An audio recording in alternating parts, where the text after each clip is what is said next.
Are you living in Dubai or just visiting here? I got laid off and I realized that it was because it was all my fault. I took responsibility for it.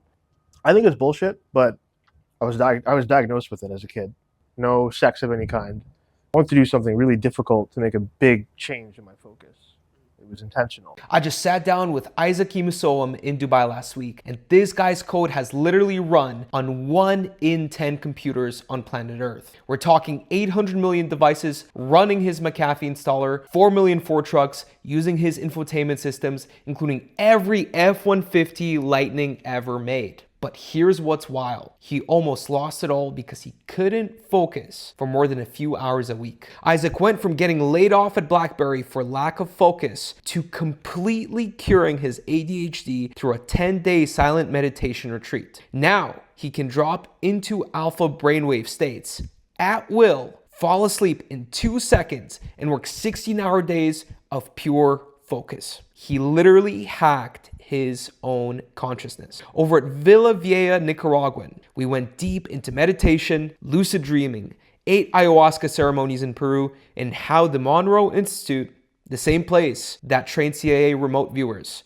gave him the tools to achieve out-of-body experiences without the use of drugs. In the next 90 minutes, you're going to learn exactly how to reprogram your focus using binaural beats, why reality checks can unlock lucid dreaming, and the meditation technique that turned a scattered programmer into someone whose code touches billions of lives. This conversation is exactly why Breaking Cigars exists. Real connection, real stories, no bullshit. Ladies and gentlemen, Isaac Emesowum. Isaac, Absolutely, brother. welcome to the podcast. Thank For today, I have selected 3 different cigars for you. The first one is Villa Vieja with this nice green label. It's an old Nicaraguan medium to full body cigar. Then we have the Lancero, this long cigar called Manuel Alonso 1867, which has been operating since that year. And I believe it's a mix of roughly 3 different tobaccos. And the way cigars typically work is there's the filler, that's the most on the inside, the binder that binds it all together, and the wrapper. And usually it ends up being a mix of different countries where they produce the tobacco and then put it all together in one main factory. And usually because of that, they don't really put the location where it's been created because it's a mix of all different types of tobaccos. But quite frequently when it says the location, like for example with this Villa Vieja, it will say Nicaraguan and handmade, and because of that, we know it's all puro. That being said, it's even if it does say the location, it's not guaranteed to be one. And then finally, for a person, in case you don't like cigars that much, I'm really not sure. I have picked out a smaller cigarello, which is probably not handmade, but instead made with a machine. And to review, there are 3 different ways of making that cigar. There's the handmade way, which is fully handmade. There's the machine assisted, which is a mix of both machine and person built. And then we have the fully machine made. I believe this one has been machine made, and they become way cheaper.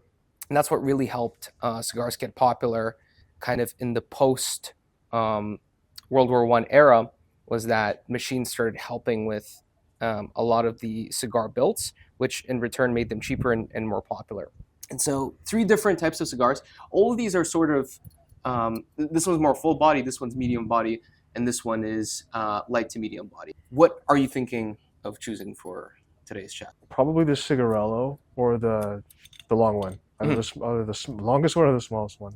But which one would taste closest to a Cohiba or a Romeo and Julieta, which are 2 of my favorites? Ooh, that's a good question. I would say the closest one would be the Lancero. The Villa Vieja, it's got a very different flavor to the Cohiba. And again, it all depends on which Cohiba as well, right? If it's old Cuban tobacco, it's got a special flavor coupled with the cigar type. Is it light body, medium body, or full body? And usually these brands make all the three different types. So it really all depends on what you're looking for in terms of strength. Are you more so like a light guy, stronger, full body type of guy, what kind of flavors do you enjoy, as opposed to like, hey, I like Cuban cigars, because there's many different types of Cuban cigars. Mm-hmm. Probably stronger and medium. I think I'll go with the one in the middle. So this Okay. is Lancero. Absolutely, it's Cool. it's a Lancero, Lancero. Beautiful. and there's 3 different cuts to choose from as well. And in your case, because it is a Lancero, it's tough to make the V cut or the punch cut. You could actually go for the V cut, but I usually like to go for a straight cut. And the reason why different cuts exist is because that kind of changes up the taste of the cigar. Because depending on how it lands into your palate, it's going to give it a different taste. I like my most popular video on Instagram. I think it hit like 2.5 million views. It was just me talking about how I destroyed a cigar in front of 8-figure CEO, and then I proceeded to give tips on like how to make sure that doesn't happen. And everyone was dropping in the chat, "Oh my God, you're retard! Like you should have used the punch cut, or you should have used the V cut." Like people get very passionate about the types of cuts they make, but I'm a simple guy. I go for the guillotine cut. And which cut would you prefer? Do you hold any strong opinions on different cuts? I don't. I usually do a guillotine cut as well. Okay. Yeah, I don't really. Beautiful. There you Cool. go, good sir. And I'll go for the classic Villa Vieja. It's one of my favorite cigars. Bought it in Latvia, but it's an old Nicaraguan, which means it was fully made in Nicaragua. And I'm going to try to go for the punch cut this time. I want to see how the flavor shifts. In my opinion, it becomes too concentrated if one goes for the cut. But let's see. Sometimes what they have you also do is they make you double punch it. I think I cracked a little bit on the top there, but that's okay. And Isaac, where are we today? Dubai, bro. Dubai. How do we get here, man? And this isn't just Dubai. This is kind of like this resort island. Private island in Dubai. Isn't that crazy? Got here by boat. I think, and with the islands beside Dubai, it works in a way where they're named after different countries and continents. I think we're in the one that is named after South America, from what I'm tracking. The light is so bright, it's hard to see the jet flame under the light, so I'm probably overburning it, but that's okay. There you go, good sir. It's absolutely gorgeous out here. I'm not a big desert guy. I don't like the heat that much. I'm more of a Slav. I like the cold because the cold allows me to sort of concentrate and focus and feel like I'm not really missing out on much. I don't know about you. Do you enjoy kind of the hot? I'm made for the heat. You're made for the heat. Yeah, my Nigerian genetics. I Nice. just love the heat. Are you 100% Nigerian? Half. No, what's the other half? A big mix of like white from around the world. So British, Irish, Scottish, Dutch, bit Norwegian. I can see the Scottish. Mm-hmm. But yeah, it would have been like if I was to guess, just looking at you, I wouldn't be able to guess. I would have guessed maybe like something Spanish. I can speak a bit of Spanish, but no. Muy poquito. And then, so you're in Dubai now. Are you living in Dubai or just visiting here? Well, what brings you to Dubai? Just visiting. I'm here for networking. As am I. And yourself being based out of Canada, what is it that you do? Primarily software engineering, architecture for vehicles, infotainment. Nice. And I recall you mentioned when we were sparring earlier today, I recall you mentioned that you work near University of Waterloo. Did you end up going to Waterloo yourself? No. I actually grew up extremely broke. So I couldn't even afford university if I wanted to. I paid my own way through college and got a job at BlackBerry straight out of college. So BlackBerry was big. it was back in the day. I joined at its peak actually. That's crazy. So you did end up working at a BlackBerry. Mm-hmm.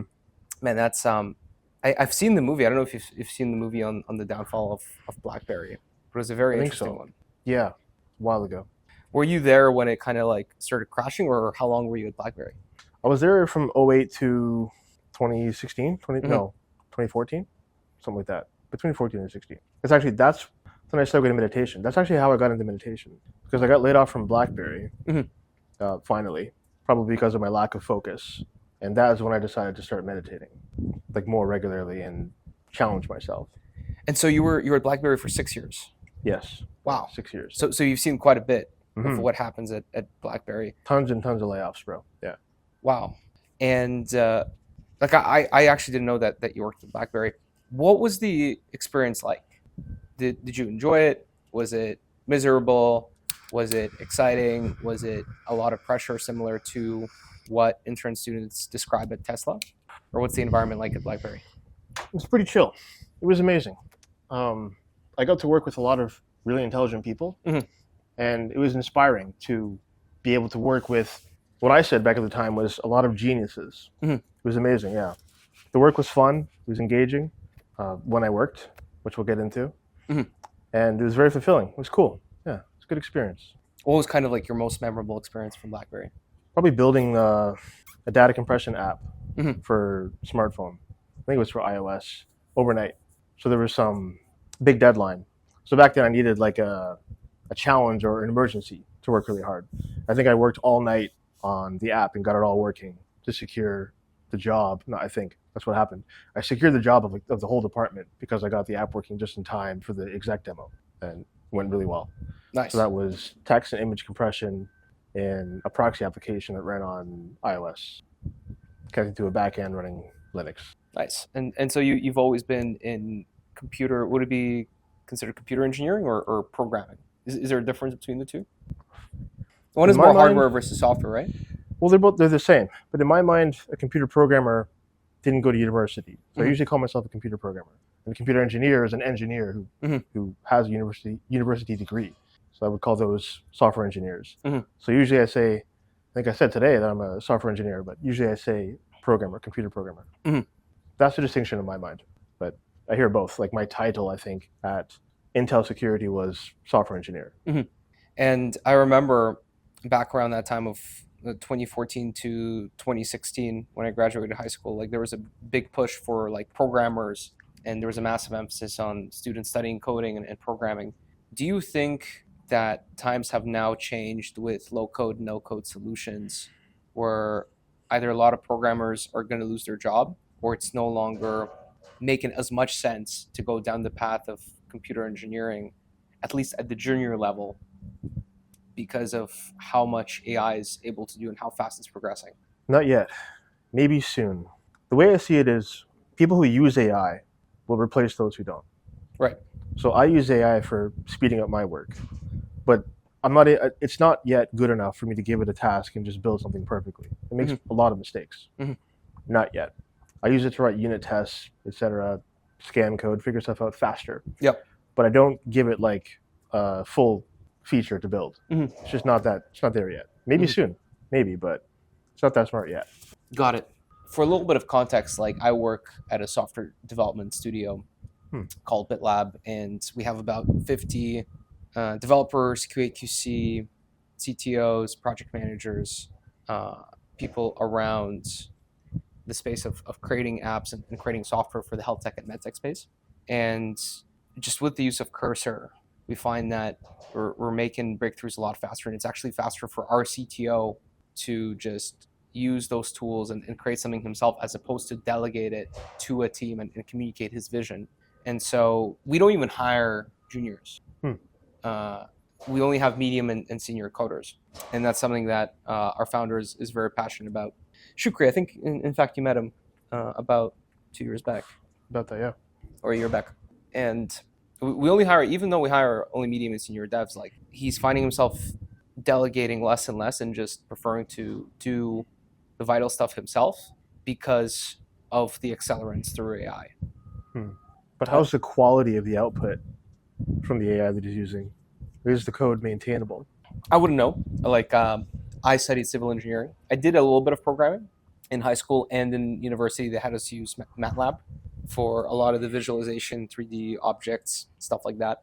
But honestly, not sure. I believe he is aware like of what a proper foundation looks like for the code, for it to be built upon. But that's a good question. I'm not sure, and I'm sure there are dangers to low code, no code solutions where it's like when it starts growing, it's just an unstable foundation to build off of. And so you mentioned with BlackBerry, you realized that hey, there is this lack of focus where I need to get more into meditation in my life. At which point did you realize like, oh shit, I'm really missing focus? What was the oh shit moment for you? There were several. I don't have a specific one that comes to mind, but I noticed a pattern in my focus where I would do a little bit of work like once a week or if there was an emergency or some big challenge, Mhm. then I would work hard. But for the rest, I would just coast here and there, right? Mhm. Oh, shit, now there's going to be a recording of this. I realized that pattern wasn't sustainable for my career, for my Mhm. growth. And it really hit home when I finally got laid off, which was my fault. Even though I was actually crucial, I didn't make it known that I was crucial. Like I had knowledge that was nowhere else in the company. That And could've- perception is everything. Yes. They need to see the fact that, hey, like, this guy is absolutely killing it. Yeah, optics, very important. So in my mind, it was my fault because right before I got laid off, we had I forget what they call it, but some type of innovation challenge for the whole company. I participated, but I didn't actually share the results. Mhm. And they're really cool results too, which I guess I can't really talk about because they're still under NDA. But I didn't share it, so they didn't know that I was actually doing something. Mhm. So anyway, I got laid off and I realized that it was because it was all my fault. I took responsibility for it. Right. And I decided to go and do 10 days, 10 hours a day of Vipassana meditation. And up until that point, I had ADD, lack of focus. I could do like maybe a bit of work a week.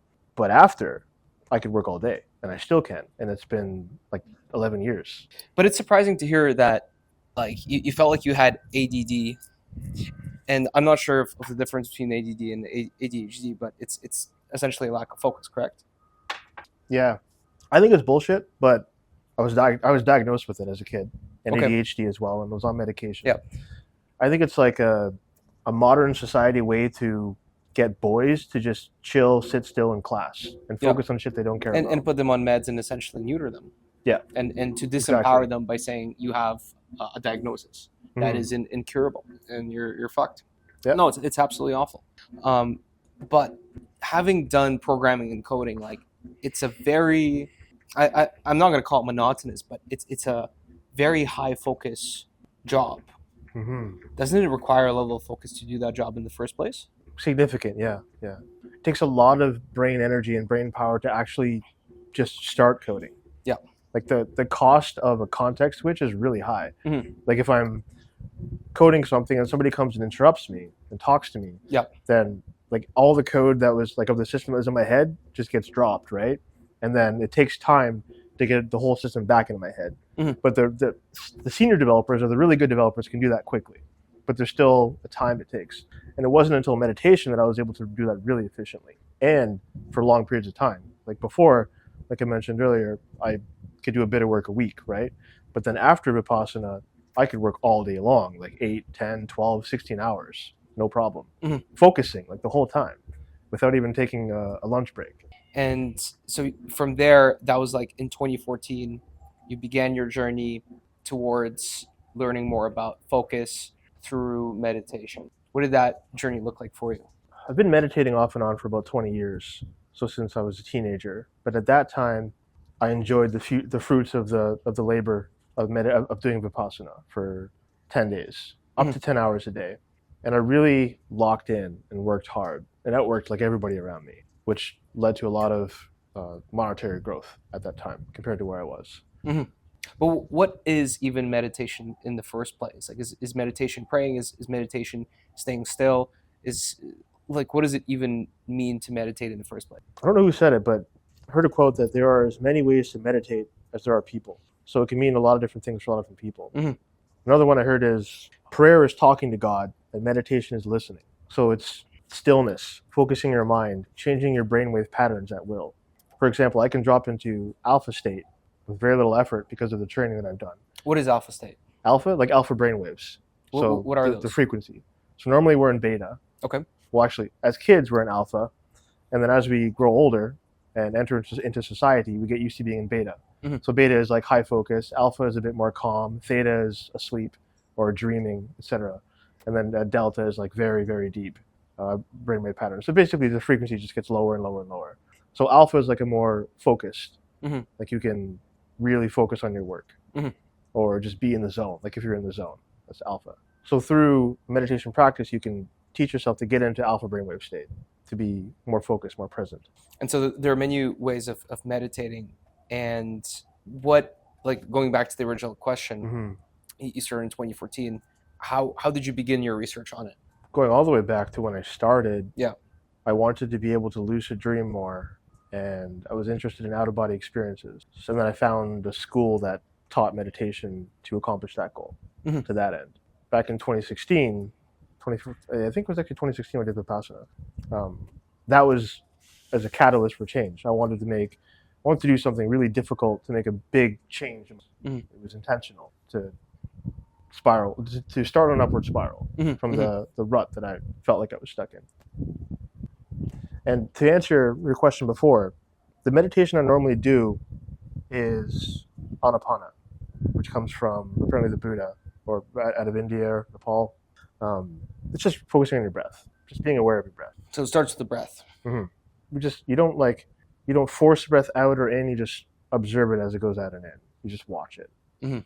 And that's what they do for the first 3 days out of Vipassana, Anapana, and then you do the actual Vipassana. Adapana. Anapana. Anapana. Yeah. And how long is that course? It varies.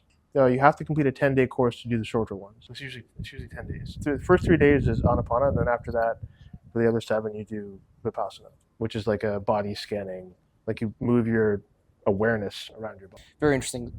What was the second one? Pasa? Vipassana. Vipassana. Yes. And what's the difference between the two? Anapana is awareness of your breath. Okay. And training your focus so you can like move your focus to like your upper lip. Okay. And then once you're really good at that, you move to Vipassana, which is moving your focus anywhere in your body. Like you go throughout your whole body and scan it with your mind. And the analogy they gave, I think, was consciousness is like a hot coal or a purifying heat that goes throughout your body and removes blockages or whatever. And why is it important to move the focus throughout the body? I don't remember exactly. I think it builds awareness. It builds your focus. I don't know the actual answer to that. I imagine it's also important for healing. Like if you wanted to really heal an injury, a part of the game is also mental. And you should imagine yourself healing that specific spot. In one of the rooms, I remember reading that, hey, like if you just imagine a green beam shining through, let's say your shoulder is injured, right? Like, for example, I injured my shoulder in a kickboxing fight, still injured. If you just imagine kind of a green piercing light going through there, you're able to heal faster. Imagine that has something to do with meditation. Did you find that meditation has helped you with any kind of healing as well, whether it be mental or physical? I know how to use it for that, but I haven't really grounding, fasting. I haven't used it to heal injuries. Diet as well. Mm-hmm. But no, I have done the Joe Dispenza method. Okay. So that's alpha brainwave state and then a powerful emotion visualization. You can use that to heal. I haven't. I've used that to manifest experiences, but not for healing. But it's cool that you mentioned that. Healing with meditation. I do believe it's possible. And bringing it back to Anapana, so it's a 10-day course where you just really focus on the breathing. What was the before versus after state? Like, how did you feel before doing that course versus what were you able to do after that? Bro, I was able to go to sleep in like 2 seconds after that. Yeah, like at will, anytime. Whoa. It didn't last long because I didn't continue the practice, but during that 10 days, whenever I wanted, I could just lay down and out like that. Was it because you were so exhausted from the training, or what was the trigger? Not at all exhausted. It was mentally intensive, but it wasn't like tiring, and you weren't allowed to work out. So I wasn't exhausted at all.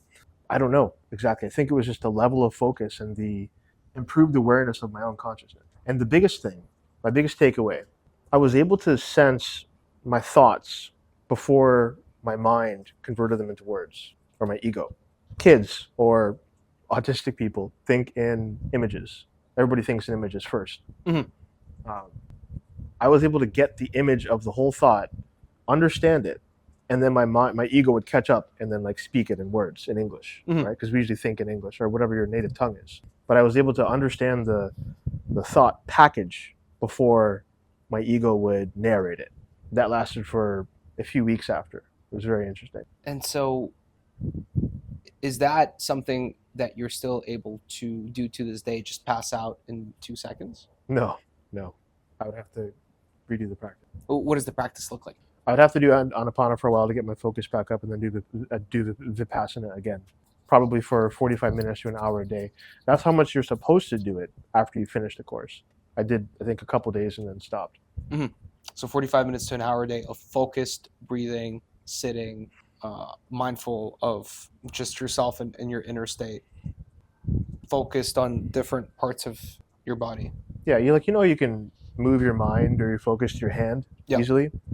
So you start with, I think, your head, and you move around parts of your head, like your nose, eyes, ears, whatever, like your whole head, like the top of your head, everything. Mhm. And then you like move down your body, Yes. like all the way down to your feet. Your whole body. You move your consciousness through your whole body or your awareness multiple times. It's effectively body scan. And that's 45 minutes to an hour a day of just sitting. To maintain what you gained in the 10 hours a day. Yeah. Would you say it's worth it to do on an everyday basis? Because 45 minutes to an hour a day is quite a significant amount of time of focus and energy. And would you do that like at the start of the day, at the end of the day, kind of throughout the day? What does that schedule look like? Me personally, no. That's why I don't do it. I prefer to use technology to help, to assist. Brainwave entrainment software or technology from the Monroe Institute. So I use that in combination with meditation to make it much more easy and effective to get into these states of consciousness. And so other than just going to sleep super quick, what other benefits did you experience? Intense focus, the ability to focus, like ADHD cured. Yeah. Completely gone. Whereas before I could do a bit of work a week, and it'd be difficult, like, and stressful to get into the zone. But then after, it was like effortless. Like, okay, now I can focus, and I still can. So you're entering into that flow state. Like, describe to me focus. Like, assume that I'm a guy that just can't focus at all. Like, what does focus look like to you? The ability to not get distracted or allow your mind to shift to other things, to stay on one task, focused on one task for a long period of time, which can be very difficult for people with low ability to focus. Anybody with ADHD or ADD. In programming, the ability to just keep coding. Yep. For like long periods of time. In sales and marketing, it's very interesting because for me, for example, like, yes, I'm kind of in this software space world. I don't do any of the coding myself. We have developers for that. For me personally, it's a lot of communication, a lot of meetings, a lot of just slacking, emails, Zoom calls, phone calls, SMS. I could see myself using and taking advantage of more focus during times where we really need to brainstorm on how to build a funnel, do copywriting for certain emails, texts, really get creative with how to go to market with a product or a service. But focus is needed, but it's very, for people in sales and marketing space, it's very disruptive way of work, just by the virtue of you being between all the different channels of communication.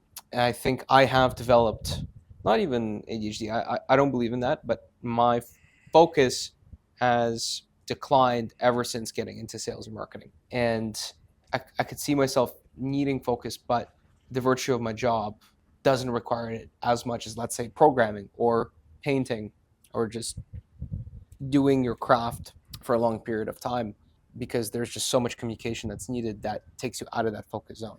What are your thoughts on that? It sounds like sales has a lot of context switches and interruptions, which means you're not on one task for a long period of time. So less opportunity to focus on one thing. So check this out. Like, I'm sitting there copywriting, and then boom, a lead replies to me saying, okay, like, this time work. I got to book him in right now. Or let's say someone calls me back. Boom, like, I got to take it right now because a hot lead's a hot lead. Or I get a Slack message saying new meta lead just came in. It's like, boom, I'm out of that focus because new priority. The priority has shifted. And I think sales and marketing creates TikTok brain in much of the sense. And it's unfortunate that's the case. But such is the job. You got to be able to multitask a lot of things, especially if you're in sales.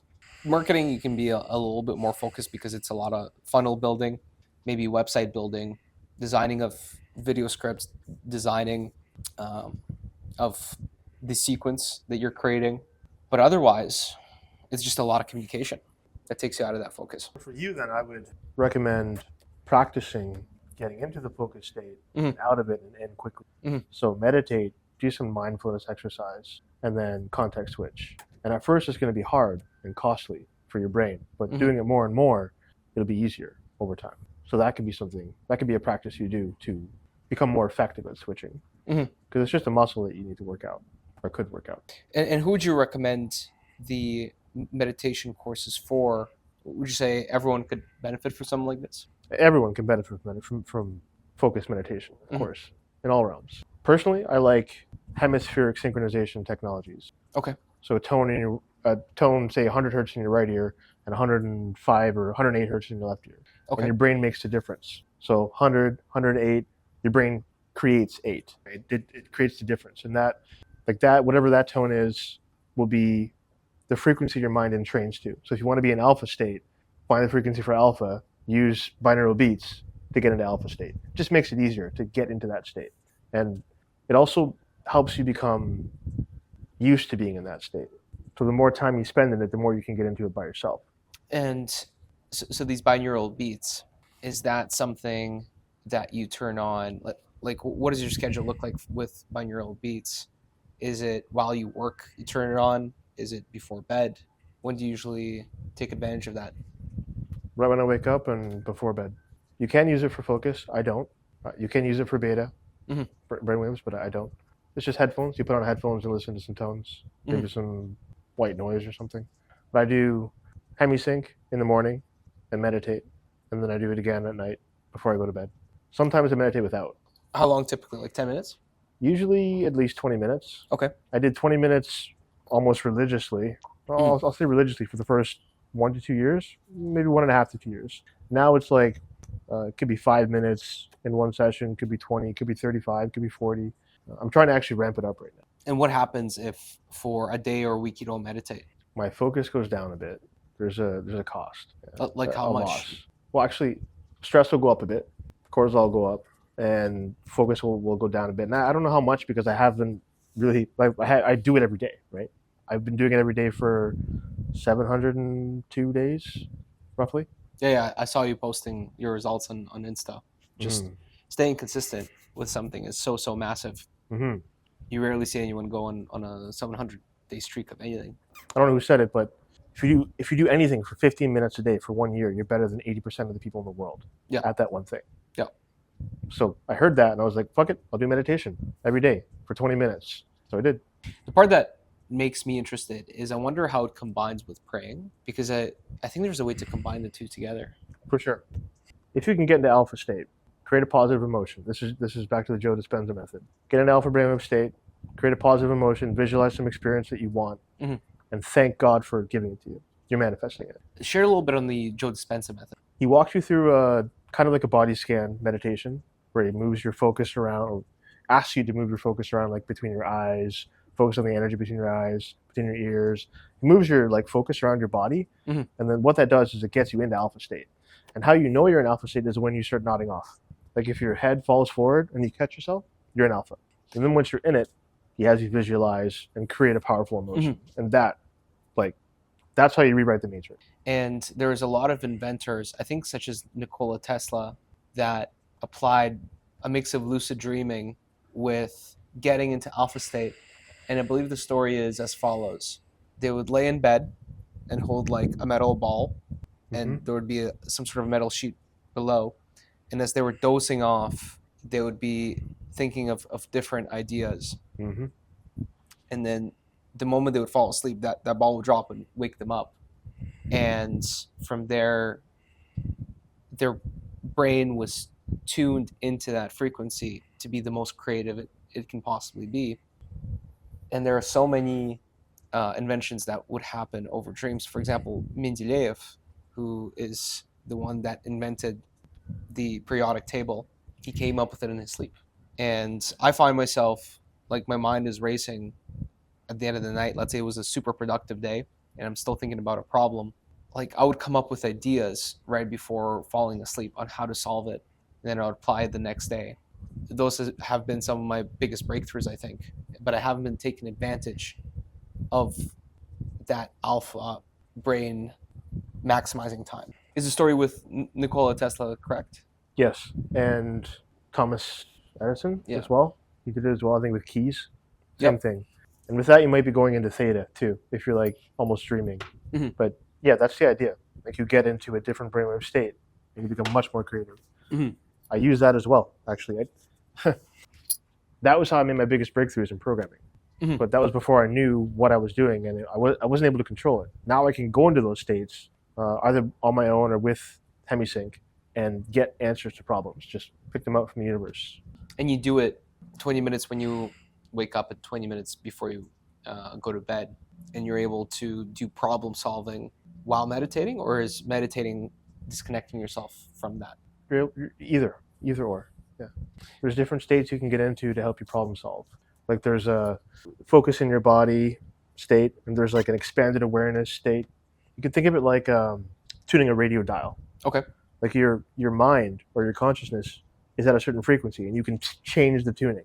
Okay. And based on what station you're on, you'll have a different effect, or it will have a different effect on your experience. Mhm. So if you want to be more creative, or you want like information from the universe, you can tune to the station, which the Monroe Institute calls Focus 12. Mhm. They mapped it out over decades of research. Mhm. You can go into Focus 12 where you're in a state of expanded awareness, and then just problem solve. Like just put your problem out there, get a solution. Tell me more about the Monroe Institute. A businessman named Robert Monroe, I think he was on the board of ABC News or something. Mhm. He had a lot of experience with speaking, being part of the radio broadcasting station.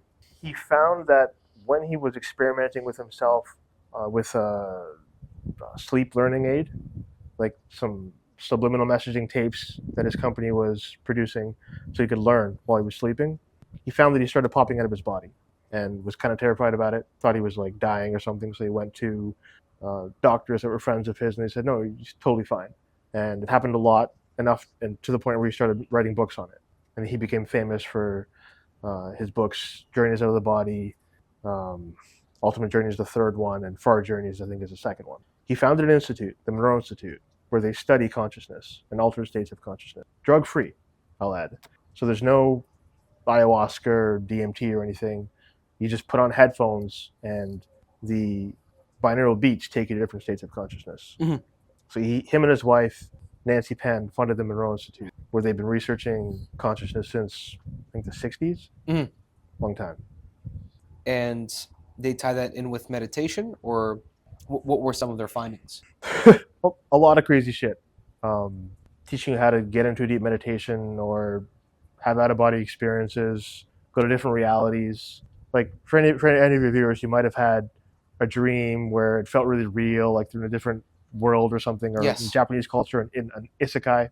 He teaches at the Monroe Institute. They actually teach you how to go and do that. They can give you the tools, the skills to be able to go and have those experiences at will. And this is using lucid dreaming while you sleep, or even just sitting down, meditating, and having those experiences drug-free? All the above.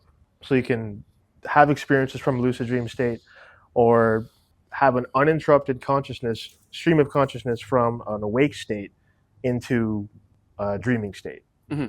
And wasn't the Monroe Institute funded by the CIA as well, or FBI you mentioned? I don't know if they were funded, but maybe. I don't know. I know that they had programs together. They worked together on some military programs. I think they worked together on Stargate, Project Stargate. Oh, what is Stargate again? Remote viewing. Remote Viewing for military applications. Mm-hmm. And so did you go to this institute, or did you study from this institute? Are there courses that they provide that you took and that Yeah. you'd recommend? I did the Gateway Voyage back in January this year. So I've known about Monroe and his books and HemiSync since I was like 16, Mhm. but I didn't really use it. And then I started using it in December. I posted about it in our brotherhood. Mhm. I think I said it was a splinter in my mind, something I've always been wanting to do, but didn't do it. And then started doing it in December, did it every day, and then found out I was able to get into alpha very easy. It was like all my experience in meditation was nothing compared to 1 month of using HemiSync. It just blew out of the water all of my practice. It was crazy. And that was using Monroe's methods. Yes, which is the one tone in one ear, another tone. Well, it's a lot of tones, but the hemispheric synchronization is just using opposite tones to get your brain into a certain frequency. It was after that I more effortlessly deepened my meditation experience. And so I figured, of course, I must go to the source, try out the real course to see what it's like. Mm-hmm. And so I did, like a month after, in January. And what would be the sequence of courses that you would recommend a newbie taking? Let's say I said tomorrow I want to start learning more about meditation, where would you recommend a person to start? The most well-known course is the Gateway Experience, which is a CD course. Mhm. It's a bit pricey, but it works. And I'm sure one can torrent in or find it online somewhere. You can. That's all I'll say about that. It's very easy to find online. Mhm.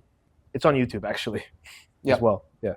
Yeah, especially if it's from the CD era. It's Yeah. been decades. It's decades old. It's on YouTube. Yeah. It's on Reddit. It's on torrents. It's on news groups. Good old CD. Mhm. Yeah, I remember my dad owned one of the first few computer shops in Moldova. And as a kid, I was very fortunate to have a computer in my household. Hmm. I was like 4 or 5. This is like back in like 2003. I would have a computer. And I remember the floppy disks that my dad would bring, and I would just play with them, make different structures out of them. It was a lot of fun. But you've seen a lot more of that because you're a bit older, kind of the progression of computers. But I've always had a computer in my household. When did your interest in computers start? I know we're going slightly off topic, but just curious. No, it's fine. It's your podcast, bro. 386. I had a 386 when I lived with my mom when I was in elementary school. That was when it started. Mhm. And then after that, like I built my first computer in grade 6 or 7, Nice. something like that. Attended a community college before high school. Mhm. My dad worked at one, got me admission, and I did really well there. Mhm. Before I even went to high school, I went to college, which is Wow. interesting. Yeah. Before high school. Yeah. I went to the Academy of Learning Mhm. in St. Thomas, which is a community college. Studied operating systems, troubleshooting, etc. It was cool. I went to dual credit co-ops. So in high school, we had this thing where the high school would partner with a college. In our case, it was Seneca. And so I went and took some free Seneca courses. And if I decided to pursue college, those credits would be then applied to the college degree as well. That was really cool. I did like CNC machining. So stuff around lathes Hmm. and milling. I think in that particular case, it was milling. And then there was a blueprinting one, which was actually very useful for me when I went and got into civil engineering and had to deal with blueprints on site for the co-op jobs that I had. That was super cool, but decided to not pursue engineering because I figured, hey, engineering's boring for me. I wanna do something completely different, Mhm. and then just got into sales and marketing through the tech space. And the reason why I chose tech was because of the location independence. I could be anywhere I wanted to, as opposed to be strapped to a construction site that it's a physical site. You got to go to it every day, Mhm. and just moved completely away from engineering. And in your case, do you see yourself sticking around in the software space for a while? I don't know yet. Maybe not. Why not? Maybe if I was a consultant again. Mhm. It's not really enough money at the level that I'm at. I'm a bit more ambitious than. I guess a part of that is Canada with the crazy taxes. Yeah. Maybe not. We'll see. Don't get scared, job. If you watch this. And do you ever see yourself going like CTO level and starting your own software dev shop? Yeah. I did that for a bit. I Mhm. didn't delegate enough, but Because that's what Shukri did. He just said, "Screw it, I'll do my own thing." mhm. Started his own company and started taking on projects. And it was all word of mouth initially, and then expanded out to cold outreach, warm outreach, etc. Bringing it back to meditation and lucid dreaming, why is lucid dreaming important, and what is lucid dreaming in the first place? It's just being aware that you're dreaming, and there are levels to this shit.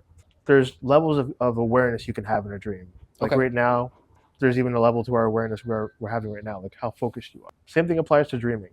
The trouble is most people sleepwalk when they're awake Mhm. and wake walk when they're asleep. It's a quote from Waking Life, which is the great movie on lucid dreaming. I recommend that. There's no limits to what you can do, work on, experience in a lucid dream.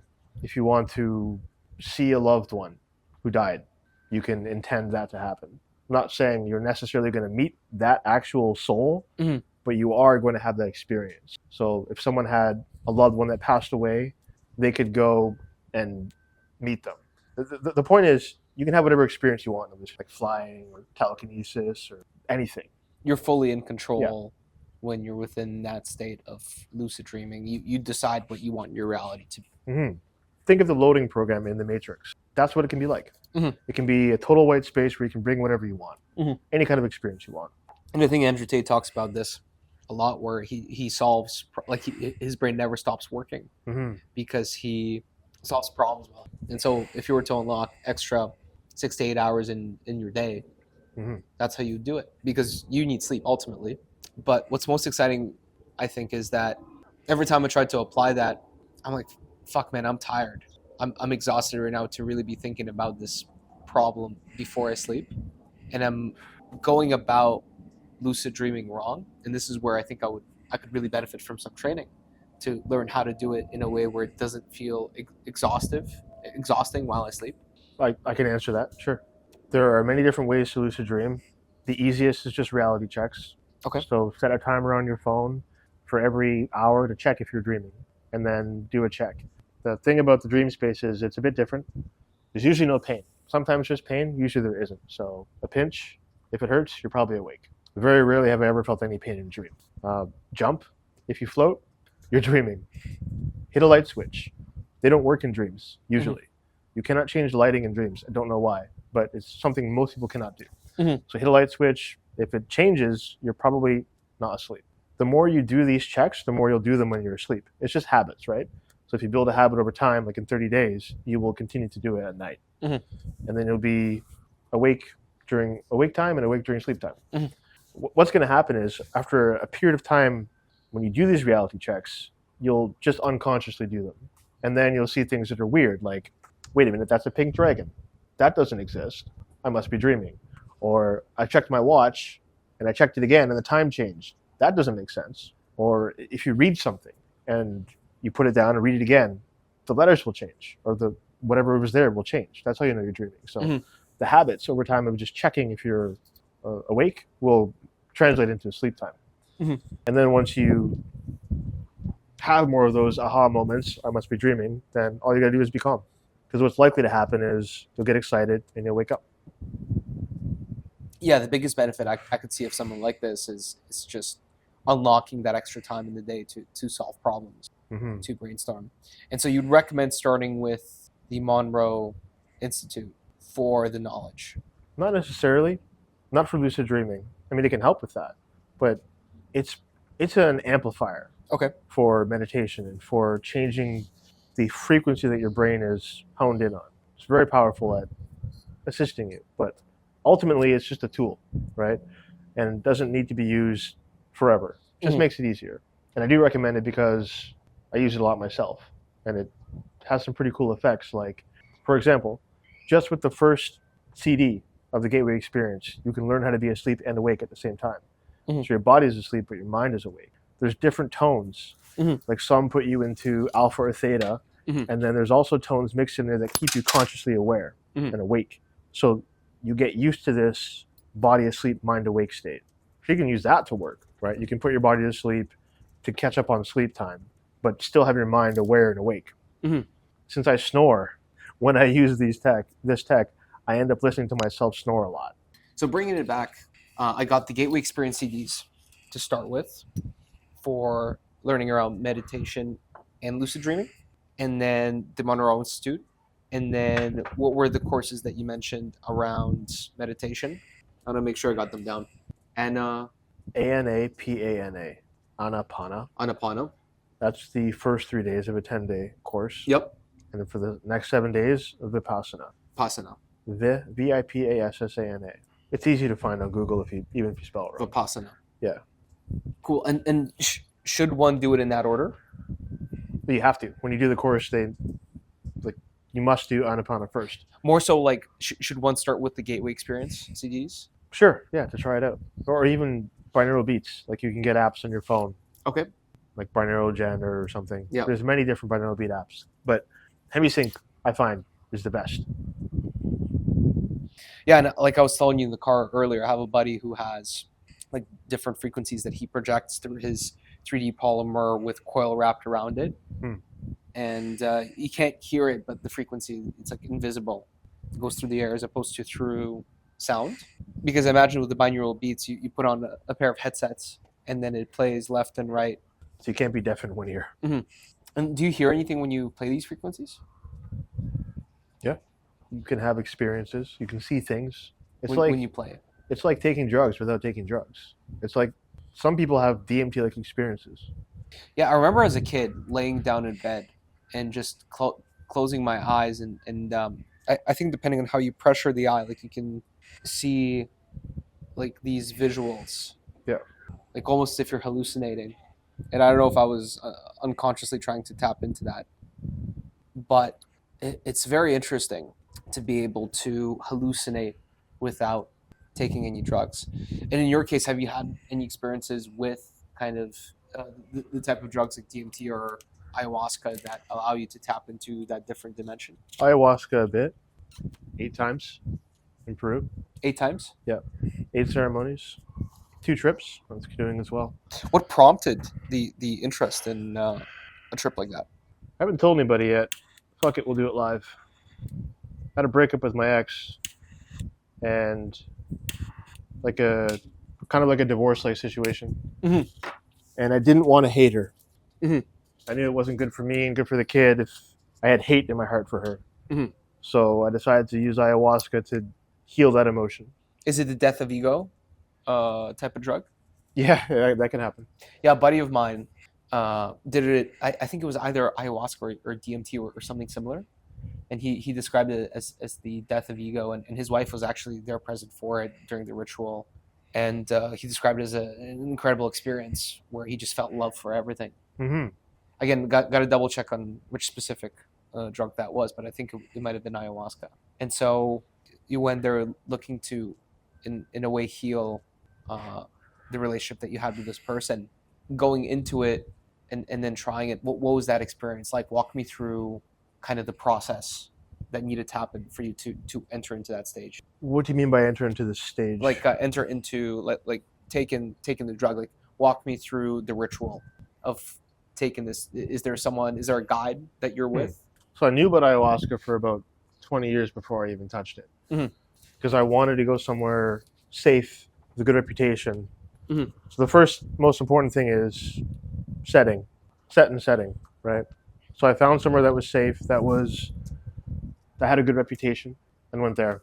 And the process is a cleanse, like you eat a specific diet. Mhm. You avoid certain foods like pork, spicy foods, etc. for 7 days. No sex of any kind, if you're following the rules. Some people don't and Mhm. have different experiences, more negative experiences. But Mhm. there's like a specific diet you follow. You not allowed to have any drugs, like no alcohol or cannabis or anything, to prepare and for a time after. And then when you're there, you eat a special diet. And the reason you eat a special diet is because ayahuasca is 2 plants, monoamine oxidase inhibitor, which blocks enzymes in your gut from breaking down DMT, Mhm. and then the second plant, which has DMT. Mhm. So without the combination, like nothing would happen, right? You just destroy it. Your enzymes would just destroy the DMT. Mhm. But with the MAOI, it doesn't. It turns the enzymes off. So because of that, you can't have certain foods, or you could die. Mhm. So you eat very specific foods at the retreat and before and a bit after. And in this place, like you're in a safe environment with a lot of staff to watch you, so you don't run off into the jungle, which can happen. Mhm. It has happened. People have died because they went somewhere unsafe. They had some ayahuasca. They wandered off into the jungle and got killed. It happens. So you go somewhere where you're watched. You're not allowed to leave the ceremony room during ceremony time, which is when its effects are the strongest. Mhm. And shit could happen. A shaman gives you some ayahuasca brew, and then you have onset. During onset, depending on how much you can relax or how much you fight it, changes your experience. Like you have to kind of let go and surrender, which is tough for a lot of people. The more you fight, the more difficult it could be, and you can't really win a battle against DMT. It doesn't work. After onset, you have your experience. You could experience incredible emotions. You could be out of your body or something. I didn't. A lot can happen. A lot. Basically, it like forces you to see through the veil, Mhm. as it were, and have crazy experiences, which in the best case are a catalyst for positive change. In my case, that's what happened. That's when I started meditating. After my first trip to Peru, I decided I was going to meditate because after experiencing that state, that meditative state that the plant gave me, kind of for free, kind of at a price, I wanted to continue that. So I continued that through meditation and haven't stopped since. And what did you see during that trip that you had? Not much. For most of the times, I was kind of disappointed. It might be because of my body weight. I was 200 pounds at the time, close to 200 now. Might have been the creatine I was on. I don't know.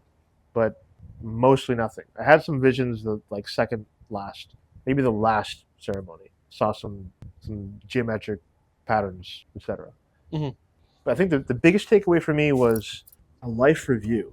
It forced me to see how I treated everybody in my past. Mhm.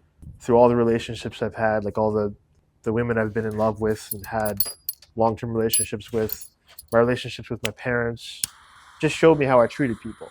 Mhm. And forced me to examine the usually unexamined. Do some deep reflection on that trip. Deep reflection, yeah. And as a result, my relationships deepened significantly with my parents, Mhm. especially my mom, because of what the plant showed me, like how I was behaving as a man, as an individual. It gave me that mirror deep into my soul. So I did some self-reflection and made some decisions to be different. But it can be dangerous. Like you can go crazy. Mhm. You can not come back. You could drink some ayahuasca and never be the same and just be fucked for life. Mhm. So there's always that risk. For me, it was worth it for the change, for the growth. And it was 2 separate trips to Peru. Yeah. How long ago was this? 2021 and then 2022. No. End of 22 and beginning of 21. So Mhm. December of 2022 and then I think March of 2023. Mhm. Something like that. But I don't recommend it to people nowadays. I prefer to do meditation. Like hemisync and meditation are just as effective as ayahuasca. Oh, why not recommend ayahuasca? The risks, there's a lot of risks involved. Mhm. One really should have a meditation practice before they go, because there's a lot of scary shit that can happen, like seeing demons. Yep. Which we experienced in one of our ceremonies. But in the same ceremony, I had experienced intense love for everybody I've ever loved. Mhm. So you can't have the light without the dark, State says. I've And heard you with see DMT. With DMT, you enter into like a different dimension, and I'm not sure if it's the same with ayahuasca, but you enter into a different dimension, and people describe seeing the exact same thing. Mhm. And what a lot of people are referring to is that it's quite possibly demons that one sees, because everyone comes to the same vision. How can the brain hallucinate the exact same thing between a bunch of different people at different locations? Well, the only explanation is that there is another either universe or dimension that exists in which we enter through the use of these drugs. They all exist at the same time right now. Mhm. And we are tuned into a certain frequency with our very narrow vision Mhm. of reality. But all those other realities are still existing. Mhm. So perhaps the people who take that drug are at the same time shifting their awareness to the same alternate dimension or Mhm. Mhm. whatever. And ayahuasca is DMT, has DMT. It's just oral DMT. Interesting. So it's a version of DMT. And then I know you're also passionate about the carnivore diet. Does that have something to do with benefiting your focus, or what kind of health effects do you see from the carnivore diet for you? I did it for its anti-inflammatory Say that again? properties. I did it for reducing inflammation, Mhm. specifically to see if it would heal eczema, which I've had my whole life. I didn't do it for weight loss. I did lose weight, Mhm. and it helped with focus. I haven't eaten a full meal since Wednesday, and it's Friday now. I had a little bit of food on the plane, and I had like a lot of butter chicken at the airport when I left Canada Mhm. on Wednesday, and I haven't eaten a big meal since. And we're having this podcast now, Mhm. and that's because of the carnivore diet. The adaptation that I have to be in fat burning mode to keep going on fuel created by my liver, or sugars created by my liver through gluconeogenesis, Mhm. and being in ketosis. And given your level of fitness, you're obviously very fit, and you work out every day, like 3 days a week. 3 days a week. Like, I mean, aren't carbs important for energy? Kind of, but not really on carnivore. There's different schools of thought. This can be a controversial topic. You need carbs to create glycogen to store in your muscle, to burn through when you're working out, Mhm. so you don't burn muscle. apparently. But carnivores can produce energy in their liver through gluconeogenesis by breaking down proteins, or ketosis, which is breaking down fat. But I found with my experience with carnivore and working out that in the beginning of the workout, I'd be really tired. But as the engine turned on and burning fat, I would actually gain more energy and be much more pumped or energized. And at the end of my workout, I'd have a ton of energy. It was like the act of physically working out created energy within me by burning fat. So no, I don't think carbs are necessary. Because you end up burning fat in the process of ketosis, Yes. which is triggered through a lack of food. A lack of carbs. The fastest way to get into ketosis is fasting. 48 to 72 hours, you'll be in ketosis. Mhm. Most people. With carnivore, it'd be within about 7 days. You'd be fully in ketosis. Of 7 days of not eating carbs, because you burn through them in the first few days. 4 to 7 days. Mhm. Again, this cigar is great. Is great. Thank you. Yeah, absolutely. Very good. I'm glad you like it. Yes, cigars, like I like the nicotine. I smoke quite frequently, specifically cigars. I do my best to stay away from cigarettes. Sometimes I end up doing cigarettes, and the place where I'm from, Latvia, that everyone smokes. And so if you are going out or whatever, you just end up going outside with someone and having a cigarette. Mm-hmm. But I try to stick only to cigars. Even with shisha, I like shisha every once in a while. It's a great way to sit down, but I feel like it really litters up the lungs as opposed to like just into the palate and out. Doesn't get into the lung. Feels just cleaner to do it this way, and it's a bigger dose of nicotine as well from these bad boys. Yeah, this is a lot. I'm feeling it. Do you usually how frequently do you smoke? After the Croatia event, I smoked every day, but a short or like a mini cigarella size. Yeah. And then I Similar realized to this size? no. Even smaller. Smaller than this. Yeah. Shorts are like, I don't know, that long, and then thinner as well. So less. But I found it was hurting my lungs. I used to have asthma, but the issue was actually that I started eating carbs.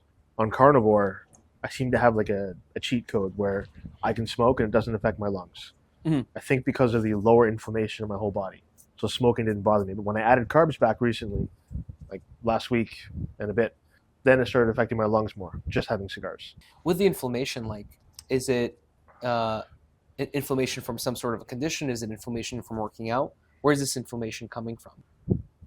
Eczema, which I've had, eczema or eczema. I've had it since I was a baby. Mhm. Where's it coming from? I don't know. Is There are it like a theories. skin condition? Is It's it a skin condition. okay? It's a skin condition where your body attacks its own skin. Got it. Yeah. Okay. And is the sensation more like burning? What kind of inflammation is it? Aching, burning, Itchy, very itchy. itchy. Okay. Not itchy at all right now though. But after we boxed and I got sweaty, I was pretty itchy. Yeah. Which is normal for me. Yeah, man, you were landing some really good punches. I actually can feel like this whole side is bruised up. There's no bruises right now, but I can feel the weight of those punches, man. You're a Thank fucking you. beast. You are too. Your punches were adding up on my left arm there. Yeah, It was pretty sore at the end. body sparring is great, and it's nice because we try to protect the head more or less. Mhm. It's funny at the gym that I go to. I go to the 10 a.m. sessions, and that's where the pro fighters go. And like sparring with pro fighters, like those guys usually don't hold back as much. And man, like when those shots land on the head, you're like, "Fuck this! This ain't worth it." Yeah. But another part of it is you got to tough it out, but you hope that it's not going to affect you in the long term because you got to protect the brain. That's why I stopped full contact sparring. Mhm. I started getting headaches. Started noticing almost an IQ drop. I didn't feel as sharp, Mhm. so I completely cut it out. Mhm. I did full contact sparring a bit for about a year, Mhm. like once a week. Luckily, I haven't had that. I think it might also have something to do with age, but we end up paying for a lot of the stuff that we do just later on. Like my dad, for example, he was almost on the Moldovan rugby team in the 90s and injured himself a lot. Now his whole, like all the injuries, especially his shoulder, he has to get shots into the shoulder that help with reducing pain. And it's something he has to do every 6 months because the pain is so crazy. And I'm thinking about kind of like my own shoulder injury and how that's going to impact me, 40, 50 years from now. And we can say tough it out. So our cameraman literally died right there. And by cameraman, I mean the phone battery. Here's the thing. Isaac and I kept going for another 20 minutes because that's what happens when the conversation is flowing and you're having a few good cigars and you're out on the Dubai shore and the weather is beautiful. But my last question to him was, if you were leaving the world tomorrow, what's the one piece of advice you would give? And without hesitation, Isaac said, you'll regret not doing something more than doing it. This is coming from a guy who went from broke to building software for 1 billion devices, who conquered ADHD through meditation, who did 8 ayahuasca ceremonies to heal his heart. The man who almost got fired for lack of focus now meditates 700 days straight without breaking his streak. He took every shot. Isaac Emesowum is the proof that your biggest weakness can become your superpower, even if your cameraman dies mid-podcast. This is Breaking Cigars, real connections, no regrets. Take your shot, and I'll see you in the next one.